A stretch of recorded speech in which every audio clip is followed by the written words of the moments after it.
everybody, it's Amy Graham, the Badass Valkyrie, and this is the Finding 52 video for March 15th, 2022, and this is the second video of the month. And I just wanted to give you guys some updates as to where I am on the two focuses for this month for myself, and let you know what I've been doing for self-care for me. But also let you know that as of yesterday, that was my 3-month anniversary from my surgery, and I have been released fully from my surgeon, and I am now slowly ramping back up running over the next 3 weeks so that I can get back to a normal schedule there. Hopefully that also just keeps progressing my sleep schedule as well, because I know that when I run and I exert myself over the day, by 11 o'clock at night, my body is like ready to go to sleep. And so hopefully that helps, just even reinforcing that bedtime for me. So far, 2 weeks in, it has gone really well. There have been a couple of days that I had to push out, going to bed for various reasons.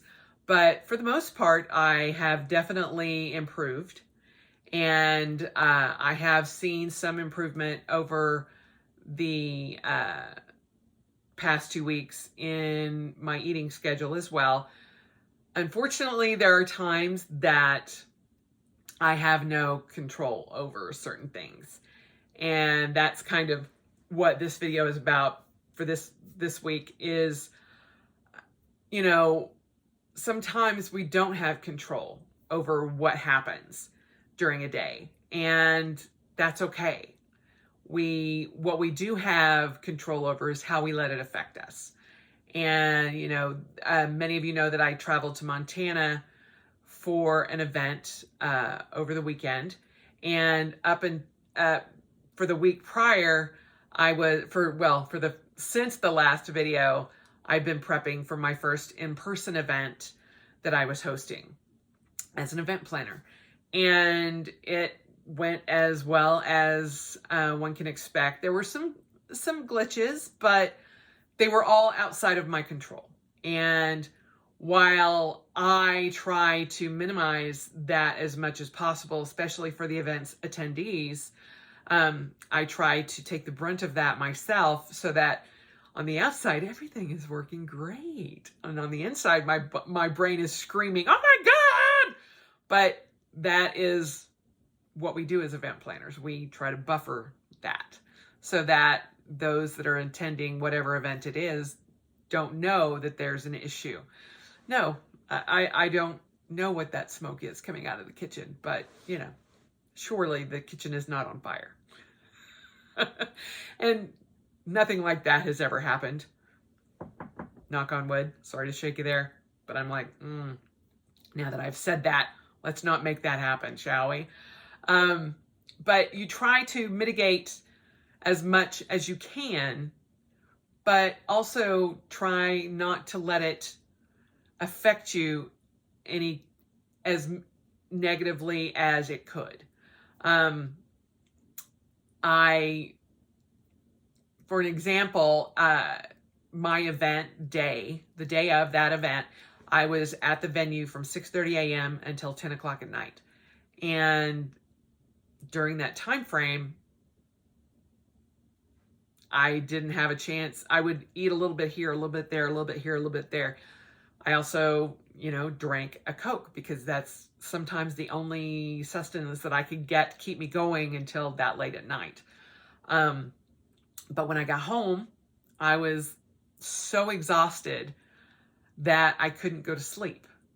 And so the very thing that kept me going throughout the entire day is also what kept me from going to bed immediately once I got home. So I had to wind down.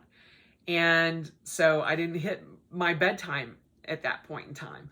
I also, didn't get a chance to eat until 10 o'clock at night. And so those are, some examples of things that were outside of my control, but they also made me miss my habits that I wanted to make sure that I was trying to adhere to.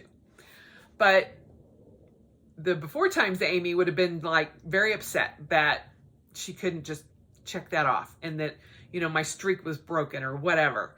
But now I'm much more in a place where I'm like, it's not going to be perfect every day of the week, of the month, of the quarter, of the year. It just isn't.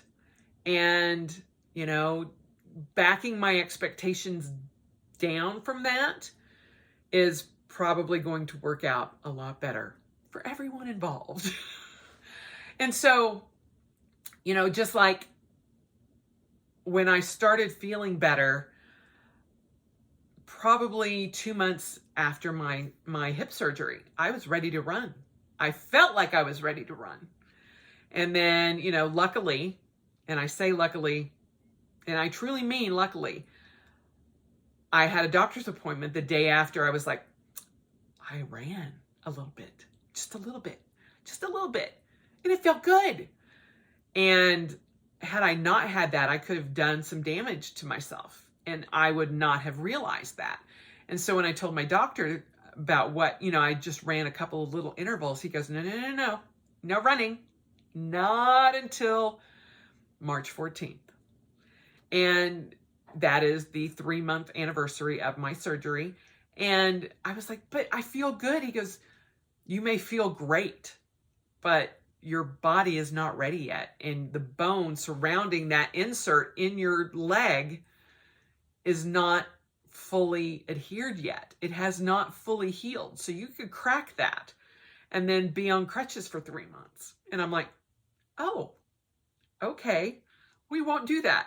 And so for this past, 2 to 3 weeks, just like pulling back the reins and pulling back the reins and pulling back the reins. I'm like, it'll come. It'll get there. Now I got to run yesterday for the first time. 10 minutes, and it was done in intervals of 30 seconds running, 30 seconds walking, 30 seconds running, 30 seconds walking. But that was the best feeling ever because I got to do it without pain, mostly. Not in my hip, but in my lower back. But that's a different issue. Seems like there's always going to be an Amy issue somewhere. But it had nothing to do with my hip. My hip feels great. And I was a little bit hesitant this morning going, okay, how's this going to feel today? The day after. Nothing at all. And so I feel much better having waited, but I needed to know the parameters and the limitations before I made that choice. Otherwise I was doing a completely uninformed choice of, I could do this. I feel great, not knowing what ramifications could have been in the wings had I continued doing that. And so knowing that my body needs sleep and that I need to have a regular bedtime and a regular wake up time has helped my body tremendously. And I know that. It's something that I have researched and have actively done for several years now. But knowing that on occasion, things are not going to work out the way I want them to work out. And that's okay too. Just get back on schedule as soon as I can, so that I can continue on. And if I don't have a check for that day, I don't have a check for that day. In the grand scheme of things, is that going to make a difference? No. As much as the person in my head's going, yes, it will, yes, it will, yes, it will. I know it doesn't. That's the perfectionist in me going, but if we don't have 31 checks for 31 days, the month is a total loss. And so that's my issue. I know that's my issue. And that's part of the issue of being a data tracker. And I accept that. I am doing the best that I can.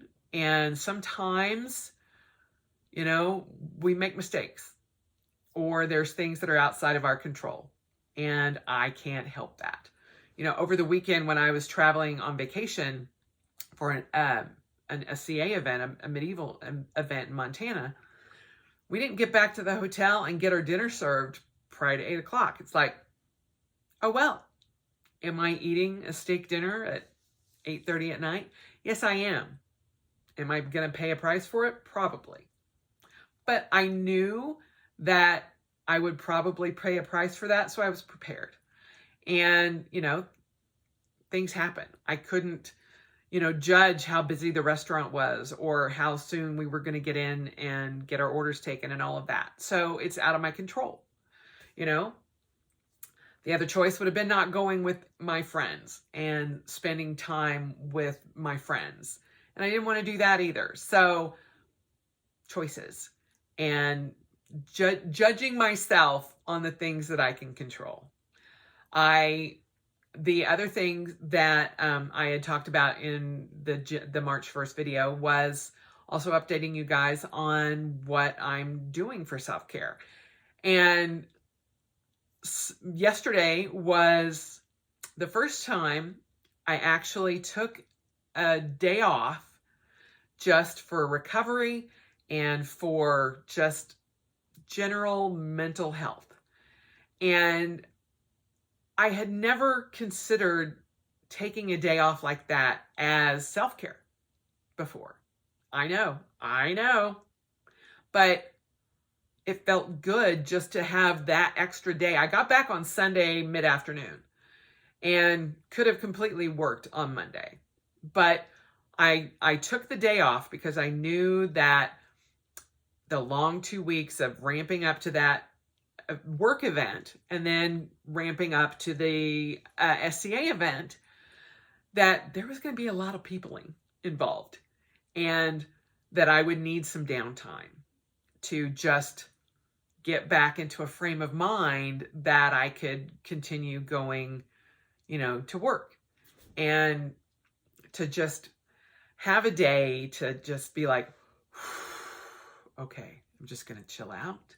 I'm going to relax. I'm going to enjoy time with my husband and just be. And sometimes you have to do that. But that was the first time I actually considered it self-care. And it truly was. I just relaxed and I read. I watched some television. I played with my cats. My husband and I watched some videos or television shows, caught up on our shows and things like that. And it was just nice to have that day to regain some footing to where I was like, okay, I can now face the rest of the week going, okay, that's all done. Now I know what having an event is like again after 2 years of not having one and figuring out how to go forward. And so, you know, whether it's taking a day off, whether it's, you know, just having some alone time or just focusing on you away from everything else, you just kind of need that sometimes, especially when we're all coming out of the pandemic and just figuring out what life is going to look like, you know, and we're still going to have to figure that out. Whether you're, you know, worrying about the pandemic, the politics, or the war in Ukraine, or whatever it is, there's always going to be something happening that you need to take a step back from and go, okay, I just need some me time. And whether it's an hour, 8 hours, 8 days, whatever it is, realize that you are doing yourself much more of a disservice by not taking it than you are by taking it. I had plenty of vacation built up over the past 2 years where I'm like,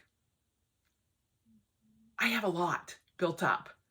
And I didn't take it because it's like, well, there's no place to go. And before I would always be like figuring out all of my vacation for the year because it's like, I only had so much and I had so much traveling to do because of my fighting. because of the world championships and the tournaments and all of that. And so it was like down to like the minuscule like hours, literally. Sometimes I would end the year with 2 or 3 hours left. And now I'm like, I could take a month off and be fine and still have some. But it was just that mindset. Don't take it. Don't take it. Gotta save it. Gotta save it. Gotta save it. Well, yeah, there are things that I want to do. Greg and I want to go to Costa Rica by the end of the year.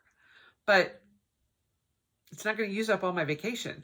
I want to go see my best friend. I want to go travel a couple of different places throughout the year. And it's like, just use what you have. And take a day sometimes when you need it. And it felt good. It felt good to do that. And I didn't feel guilty at all. And I know some of you are like, well, it's your time. You shouldn't feel guilty. But believe me, there are times that I have.